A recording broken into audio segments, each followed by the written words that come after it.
Désolé de devoir t'annoncer ça, mais ils sont tous morts de la main d'Eraser. Dorobu! Il me la faut, elle est absolument mignonne. Je vous en donne 4000 €. Désolé, je ne la vendrai pour rien au monde. Il me requiert trop de Ça responsabilités. sent pas le canapé. Vendu. Qu'est-il arrivé à ce chat? C'est une longue histoire, que je vais raconter tout de suite. En fait, avec ce chat, il y a 3 règles à respecter, dont prendre soin de ses tympans. Et je lui ai mis involontairement du Joule sur son casque. Tu es malade! Attends, il y a un moyen de la sauver. Il suffit de tracer un cercle sur le sol, autour duquel sont positionnées 2 personnes qui récitent une incantation. Reut Siriabir, Ikir Seleftrep et Rotsokrap.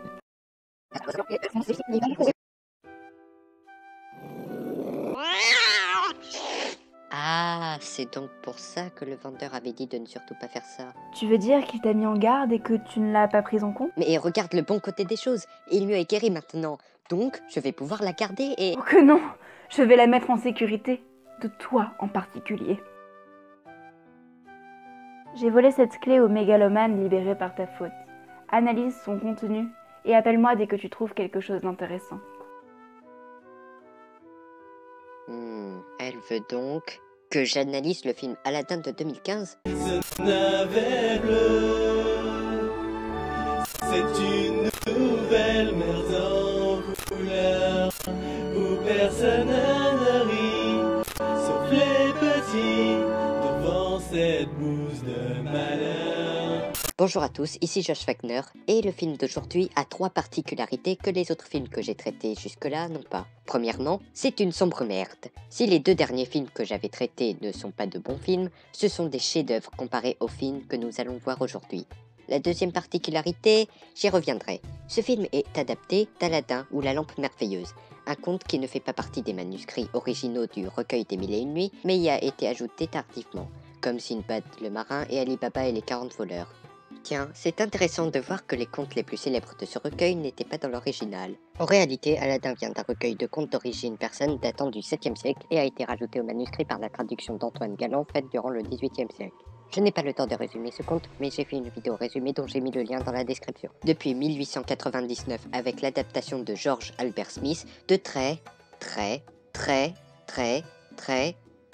nombreuses adaptations ont été faites. Je n'ai pas le temps de parler de chacune d'elles, donc si vous voulez en savoir plus, rendez-vous dans la description. Et deuxième particularité de ce film, c'est le seul des 5 que j'aurais traité jusque-là, pour lequel il n'y a pas eu de polémique débile ou non, sur le manque de fidélité à l'œuvre originelle. Vous n'avez pas fait de Nakissa un trap. Oui, c'est inutile parce qu'il n'y a pas sa mère, mais voilà. Vous avez coupé un demi-chapitre. C'est même pas le même pays. Vous avez osé ajouter des trucs. Je vois pas le problème. Même pas le fait qu'ils aient fait du magicien un homosexuel, qu'ils aient totalement coupé le passage avec le frère du magicien, qu'ils fassent se dérouler le film dans carrément un autre pays que dans le livre, et qu'ils ajoutent des choses... non. Pourquoi fallait-il que le seul de cette saison à ne pas avoir de polémique débile sur ce point-là soit celui-là? Bon, cette intro est déjà trop longue, donc parlons des nouvelles aventures d'Aladin. Dave Cohen, le scénariste de Fiston et Love Addict, avait écrit le projet du film une dizaine d'années avant de proposer à Arthur Pensaquin, qui n'avait pas réalisé de film avant celui-ci, de le réaliser. Financé par Pathé, Canal+, et M6, le film avait un budget de 15 millions d'euros. Le tournage, qui dura 2 mois et demi, fut difficile à cause de la chaleur du lieu de tournage et des tempêtes de sable. Le film sortit finalement le 14 octobre 2015 et fit 31 millions de dollars au box-office. Ce succès est-il mérité? Non. Pourquoi? C'est ce que nous allons voir. Mais avant ça, je veux juste préciser quelque chose. Ce film est un film pour enfants qui, vu le scénario sans profondeur, ne tente pas d'être susceptible d'intéresser un public adulte. Et c'est là le premier problème de ce film. J'aurais laissé passer si c'était diffusé à la télé ou sorti en DVD directement, mais là c'est un film sorti au cinéma. Donc il a bien fallu qu'un adulte emmène l'enfant pour qu'il voie le film, et donc qu'un adulte regarde ce film. Comme les scénaristes de beaucoup d'autres films, surtout des films d'animation à cause desquels les gens considèrent à tort les films d'animation comme des films pour enfants, le scénariste de ce film n'a pas pensé à ces pauvres adultes qui, pour la plupart, vont mourir d'ennui devant ce film. En fait, c'est même possible qu'il y ait des enfants qui soient morts d'ennui devant ce film. Bon, c'est parti pour les nouvelles aventures d'Aladin. Ce film se déroule la veille de Noël. On découvre Sam, joué par Kev Adams, et je vais mettre au point une chose, ce n'est pas parce qu'un mauvais acteur joue dans un film que ce film est mauvais. Oui, Kev Adams est un mauvais acteur, mais il ne faut pas systématiquement croire qu'un film où il joue sera automatiquement mauvais. Il ne fait qu'y jouer, pas le scénariser ou le réaliser. Sam dit à sa copine Sophia, jouée par Vanessa Guide, qu'il travaille à la bourse, mais Khalid, l'ami de Sam joué par William Lepkill, qui est le seul des bons acteurs de ce film à s'investir dans son rôle, vient montrer le génie humoristique de ce film. Dis, dépêche-toi là, il y a le CAC 40 qui vient de tomber à 39. C'est nul! Donc en fait, Sam et Khalid bossent pas dans la finance, mais sont les meilleurs voleurs de tous les temps. Donc je récapitule, on vole tout ce qu'on peut, et à la fermeture, le parfumeur nous fait sortir ni vu ni connu avec la marchandise. Tu fais diversion pendant que je vole des trucs, et que personne ne soit au courant de notre plan. Tu me racontes une histoire. Oh, si tu veux une histoire, t'as qu'à m'appeler sur mon numéro de cette année. Mais l'enfant insiste, d'autres enfants arrivent et harcèlent Sam pour avoir une histoire, et il finit par accepter. Et non, Link Susan, c'est pas sans raison, mais car un supérieur de Sam le force à le faire. Bah bien sûr, je suis là pour ça. Qu'est-ce que vous aimez bien comme histoire? Blanche-Neige. Ça je connais pas. Iron Man. Le monstre à Paris. La Belle et la Bête. Superman. Bah quoi, en même temps, chacun des nombreux films qu'il mentionnait était 1000 fois mieux que les nouvelles aventures d'Aladin. Comment vouliez-vous que je réagisse? Même le scénariste savait quelle serait la réaction des spectateurs. Les nouvelles aventures d'Aladin. Je voulais Blanche-Neige. Moi aussi. Il force donc les enfants et les spectateurs à écouter sa Une version un petit peu remixée. des aventures d'Aladin. Et certains pourraient me dire que, du coup, comme c'est Sam qui raconte l'histoire et qu'il ne sait pas raconter d'histoire, ça excuse donc tous les défauts du scénario. Eh ben non, déjà c'est une facilité scénaristique, ensuite, ce n'est pas parce que vous prenez un déchet marqué dessus que c'est un déchet que ça lui donne de la valeur. Et après un travelling contrarié inutile, il commence à raconter son histoire qui se déroule à Bagdad au XIe siècle. On rencontre donc Aladdin et Khalid, il s'est vraiment fait chier pour le nom, qui sont les meilleurs voleurs de tous les temps. Hé, regarde ce que j'ai volé! Ils m'ont même pas remarqué, c'est con! Ils veulent alors un tapis volant. Je comprends pas, normalement c'est le bleu et le vert. Mais non, sur ce modèle c'est le fil rouge. Ah oui, Sam rajoute pas mal de références à notre époque, ce qui en soi est une bonne idée, aurait pu apporter de bonnes blagues, mais là c'est mal exécuté et l'humour ne vole pas haut. Sans vouloir faire de mauvais jeux de mots. Et au cas où vous ne seriez pas convaincu qu'Aladin est un idiot...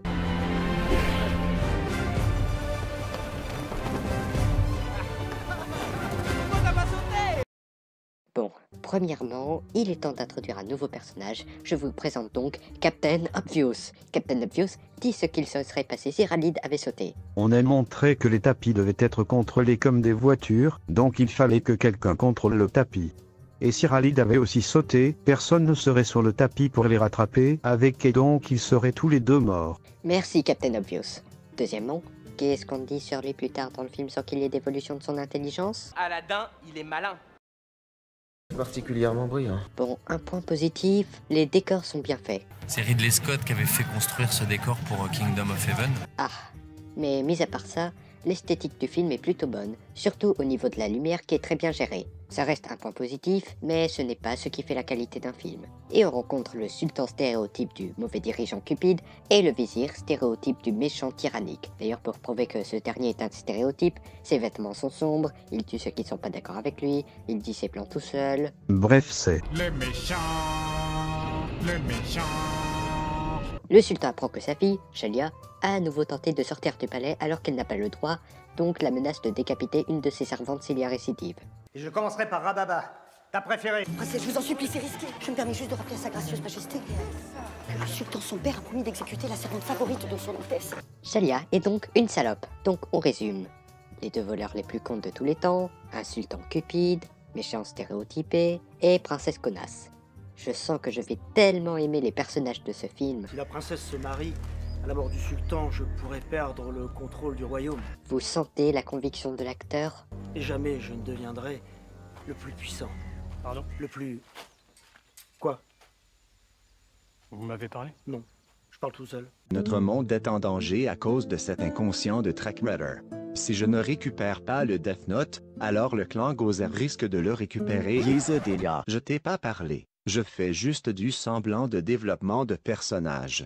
Oh et merci pour le synthétiseur de voix, mais tu ne peux pas y apporter des émotions? J'ai rien compris à votre première phrase. Mais non avons un problème plus important que le Death Note pour le moment. Qu'est-ce qui pourrait être plus important que de s'occuper d'un clan de fanatiques du métamorphe qui veut apporter l'apocalypse, d'un bouton capable d'amener dans notre monde presque n'importe quoi et d'un cahier capable de tuer le nom de presque tous ceux dont on écrit le nom dedans? Iraizora. Shalia tombe sur Aladdin qui vend de l'élixir qui soigne tout, mais qui est en fait juste de l'eau. Il le fait tester à Khalid, déguisé en vieillard. On fait 50-50. Non, 2 tiers, 1 tiers, c'est mon coup. Heureusement que tous les élèves sont sourds. Shalia se rend compte de la supercherie car les deux voleurs sont tellement intelligents qu'ils se partagent les gains pendant qu'ils vendent leur élixir et décide donc de demander à tester l'élixir.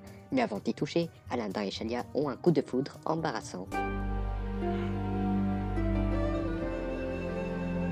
Après, je préfère qu'ils aient fait ça plutôt qu'ils aient fait, en laissant ça comme un film autorisé aux enfants, la scène des bains. Et voilà, ils dépassèrent leur différence de classe sociale, ils se marièrent et ont beaucoup d'enfants. Voilà, Dieu merci, la torture est enfin terminée.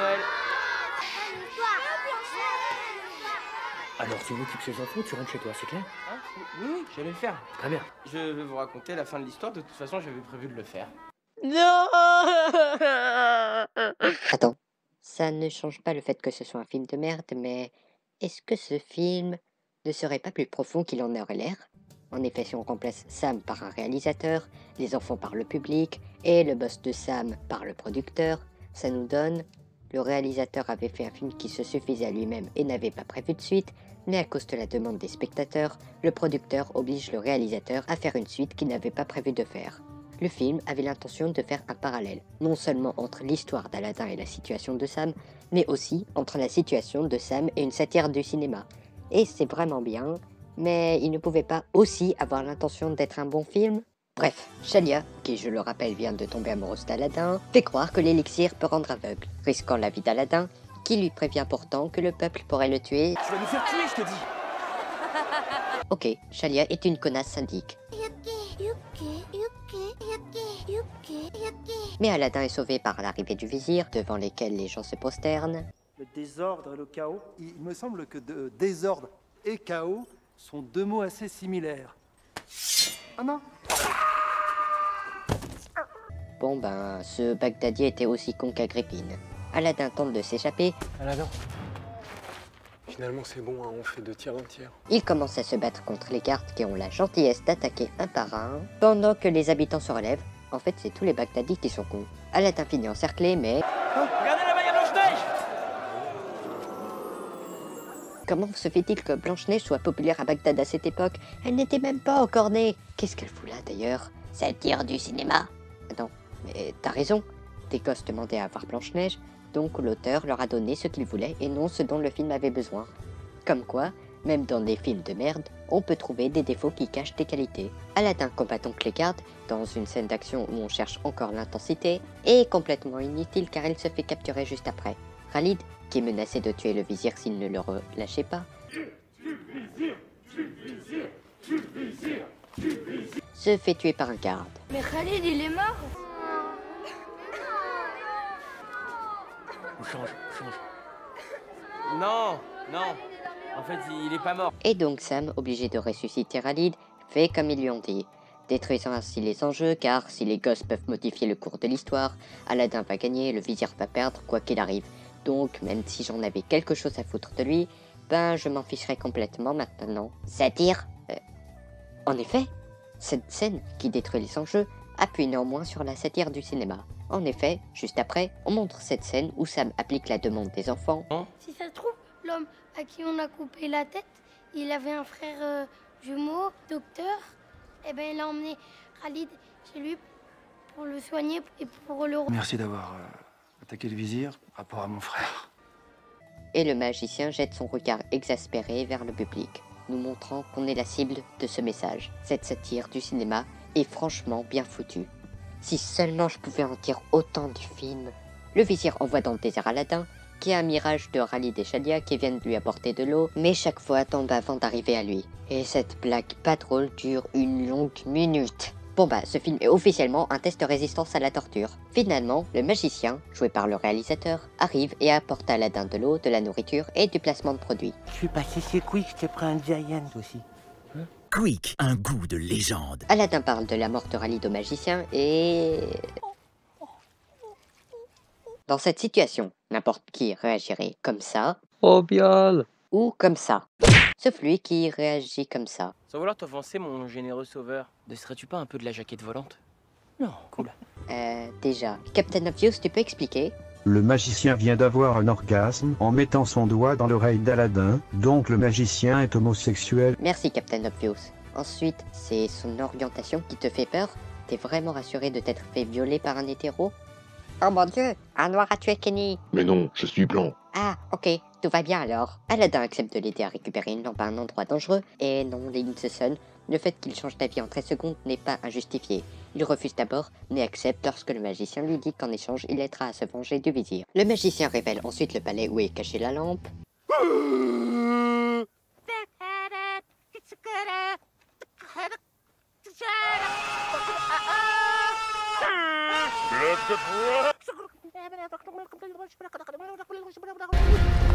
Aladin entre.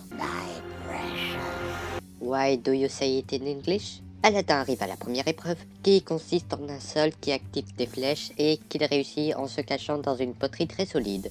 Pendant ce temps, le vizir cherche une personne qui se ferait passer pour son neveu et épouserait la princesse, lui assurant ainsi le pouvoir de Bagdad.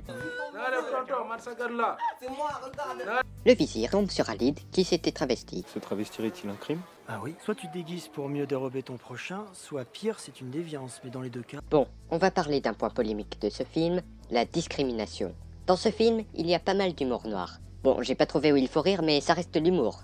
Enfin, j'espère. On a donc pas mal de scènes racistes, sexistes, homophobes, transphobes, et comme c'est de l'humour noir, ça aurait pu passer sans problème.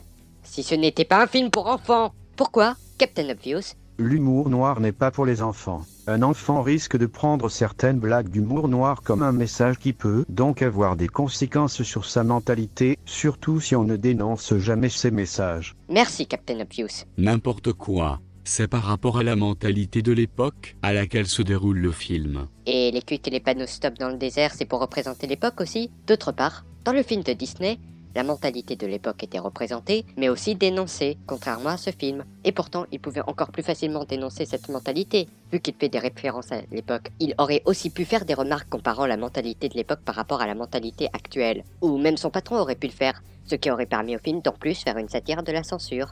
Mais Khalid échappe à la peine de mort en prétendant être acteur de théâtre. Pendant ce temps, Aladin arrive à la deuxième épreuve qui consiste à appuyer sur des dalles dans le bon ordre, et à chaque échec, le toit s'abaisse. Quelle scène de tension! Ce que j'ai peur pour le sort du personnage. Est-ce qu'il va s'en sortir ou mourir et faire cesser cette torture? Surtout que s'il meurt, il n'y a aucune chance pour qu'il ressuscite. Le suspense est insoutenable. Hélas, Aladin réussit. Pendant ce temps, Khalid fait un cours de jeu d'acteur au garde. C'est quoi l'acteur? C'est une émotion. L'acteur, c'est une sensation. C'est ressentir, c'est mourir avec son personnage. Et le vizir décide de le faire passer pour son neveu car il se rend compte que c'est le seul qui joue bien dans ce film. Pendant ce temps, Aladin arrive à la salle de la lampe, qui est en hauteur, et il trouve une corde qui réagit au son d'une flûte. Sauf que s'il cesse la musique ne serait-ce qu'une seconde, la corde retombe et il a besoin de ses deux mains pour monter la corde. J'imagine que le scénariste a trouvé une solution intelligente et cohérente et...